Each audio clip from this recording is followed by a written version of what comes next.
Bom dia, boa tarde, boa noite para você que me assiste. Eu sou o Rodrigo Mendonça Marques e aqui continuaremos nosso estudo sobre a Lei 8.213 de 1991, a lei que rege sobre o INSS, tá ok? E demais fatores da Previdência Social. Assuntos importantíssimos, claro, para a nossa prova do ano que vem. Ano que vem em relação quando foi lançado esse vídeo, né? Vamos para a sessão 2. Hoje vamos falar sobre carência, né? São várias dimensões que a CESP pode explorar para a gente a respeito de carência, né? Porque cada benefício tem a sua carência específica, alguns não exigem carência, alguns exigem carência em algumas circunstâncias. Então vamos preencher essa lacuna para não errar no dia, ok? Artigo 24. Período de carência é o número mínimo de contribuições mensais indispensáveis para que o beneficiário faça jus ao benefício, consideradas a partir do transcurso do primeiro dia dos meses das suas competências. Bom, se você nunca ouviu falar a palavra carência, se você nunca teve algum tipo de seguro, carência, né, é aquele tempo mínimo que você precisa contribuir, no caso aqui para a Previdência Social, para poder fazer jus do benefício X, ok? A gente vai ver exemplos práticos mais pra frente, então não vou falar nenhum agora, mas tenha em mente que é isso, é o período mínimo que você tem que contribuir para fazer parte daquilo, ok? Parágrafo único. Havendo perda da qualidade do segurado, as contribuições anteriores a essa data só serão computadas a data antes de você deixar segurado, tá? Para efeito de carência, depois que o segurado contar a partir de nova filiação, ou seja, voltar a contribuir com a Previdência Social, né?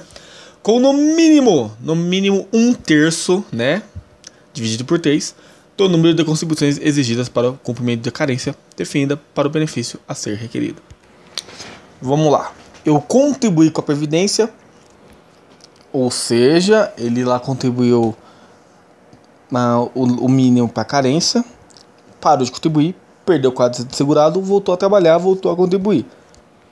Essas contribuições anteriores, antes dele parar de trabalhar, só vai começar a contar para efeito de carência quando ele preencher 1/3 da carência do benefício a ser contratado, tá bom?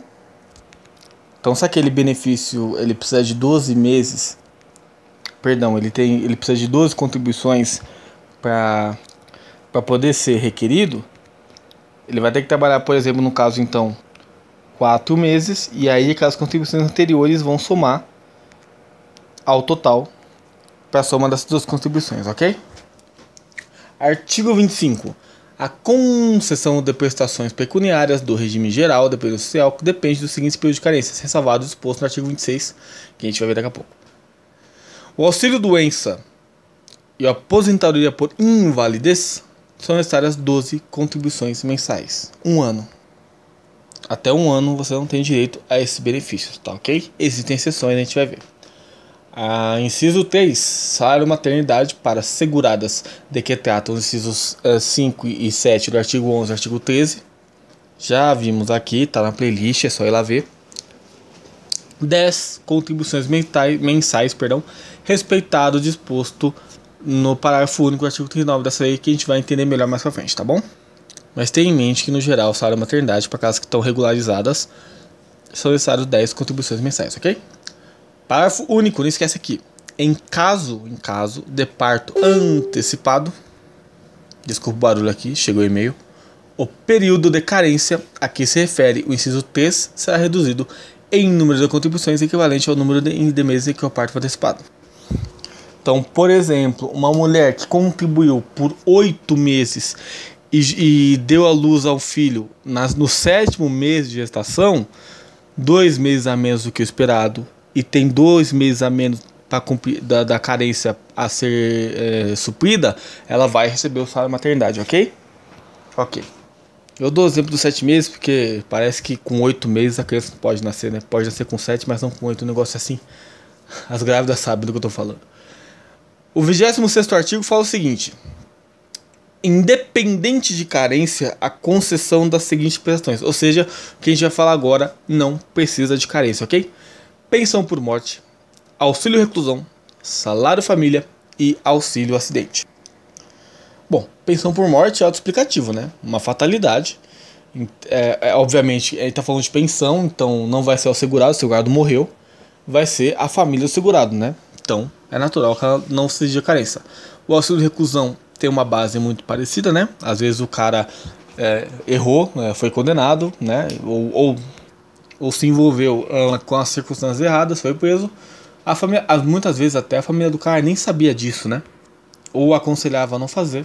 Essa família também vai ter direito ao auxílio reclusão. É um ponto polêmico, mas vamos deixar isso de lado agora, ok? E salário família, a gente vai ver mais pra frente o que é, mas em resumo é aquele auxílio que você dá ao trabalhador de baixa renda ao filho de até 14 anos. E o auxílio acidente também, né? Também se encaixa como fatalidade. O doença também é, só que o doença ele prevê uma ajuda de custo, ó, uma indenização de 91% do salário, né? O seu acidente é só metade. Mas enfim, tem em mente aí que esses 4 não entram no período de carência, tá? E é uma coisa que a CESP vai brincar muito com a gente. Com a gente não, né? Porque a gente vai saber responder.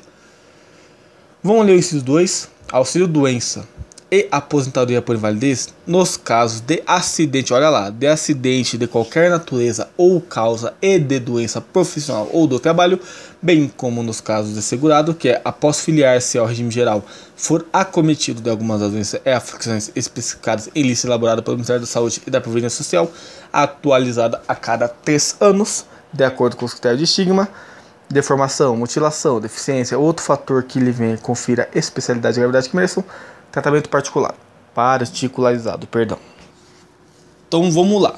Se o cara receber auxílio doença por acidente de trabalho mesmo, tipo o cara é empilhador e caiu um pallet em cima dele, a empilhadeira quebrou feio, algo do tipo, aí ele recebe tanto auxílio doença quanto aposentadoria por invalidez, ok? Se ele bater o joelho, deslocar a rótula, por exemplo, levantando lá no refeitório, depois do almoço, aí não recebe, entendeu? Claro, se não tiver cumprido a carência. E essa lista de doenças a gente vai ver mais pra frente, ok? E entra nela algumas como HIV, como tuberculose, etc. Então isso, se ele for cometido por uma dessas doenças ou tiver uma considerada doença profissional do trabalho, aí não depende de carência. Como eu falei lá atrás, né, a carência da sua doença, a aposentadoria por invalidez, tem exceções. O inciso 3º rege o seguinte: os benefícios concedidos na forma do inciso 1 do artigo 39, mais para frente, aos segurados especiais requeridos no inciso 2 do artigo 11 dessa lei. Ou seja, alguns benefícios aos segurados especiais independem de carência. Isso a gente vai ver melhor no artigo 39, ok? Sem afobação, tá chegando.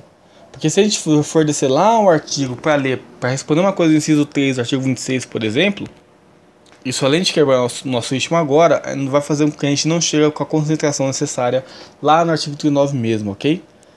Vamos lá? Serviço social. O serviço social também depende de carência, tal qual a reabilitação profissional, isso é importante, tá? Porque são coisas que, se a gente não leu a lei direito, ou sequer leu a lei, a gente pode pensar que essas coisas têm carência, né? Porque são muito custosas ao poder público, ao INSS, mas não é o caso, ok? E o salário maternidade também depende de carência para segurada empregada, trabalhadora avulsa e empregada doméstica. Você tá vendo segurada especial aqui? Eu também não. Lembre-se disso, tá? Então esses são casos de que a carência é independente, ok? E a concessão desses seguintes benefícios serão executadas, ok? Para a gente terminar a aulinha de hoje, artigo 27. Para computar, né, para contar do período de carência, serão consideradas contribuições. Vamos lá. 1. Referentes ao período a partir da data de filiação do RGPS, no caso dos empregados, segurados empregados, né, inclusive os domésticos, tá? E dos trabalhadores avulsos. Começou a trabalhar na empresa, tá filiado, começou a contar carência. O trabalhador avulso fez lá o registro dele, começou a contar carência. A empregada doméstica, olha, lei complementar, hein, gente, é desse ano. Começou a ser registrada, começa a contar o período de carência, tá bom? Aí vamos ver aqui o inciso 2. Realizadas a contar da data de efetivo pagamento da primeira contribuição sem atraso, não sendo considerado para este fim as contribuições recolhidas com atraso e referentes a competências anteriores, no caso do individual, especial e facultativo referidos respectivamente lá no que diz respeito aos artigos 11 e 13, né? Ou seja, esses casos aqui são um pouco diferentes realmente, né? Contribuinte individual começou a contribuir, pagou a primeira parcela, o que foi combinado, né, o que foi proposto no dia certo, assim como especial, assim como facultativo, aí começou a contar, tá bom? Não sei, eu senti agora um que da CESP, sabe, fazendo uma pergunta do tipo: ah, João é segurado especial a partir do mês dezembro de 2015. Mas a sua primeira parcela atrasou em 5 dias. A partir de que dia ele vai ter a carência para o auxílio doença extinta? Entendeu? Então você vai ter que fazer o cálculo de 12 meses mais 5 dias, ok? Então, o que a gente tinha para falar de carência é isso, tá? Não é um assunto tão complexo, mas é um assunto com detalhes que a gente não pode se embananar, ok? E o mais importante é que agora os trabalhadores, os empregados domésticos, a partir do momento que são registrados pelos seus devidos empregados, entram na mesma turma dos contribuintes gerais, tá? Antes eles faziam parte desse inciso 2 aqui do 27 lá, né, como individual, ok? Então são leis novas, né, e que a bancada, eu acho, né, pessoalmente, que elas têm obrigação de explorar. Dúvidas, sugestões e tudo mais, fique à vontade para colocar aqui nos comentários do YouTube e também nos meus contatos aí na descrição do vídeo, ok? No vídeo que vem a gente vai ver sobre o seção 3, que vai falar sobre o cálculo dos valores dos benefícios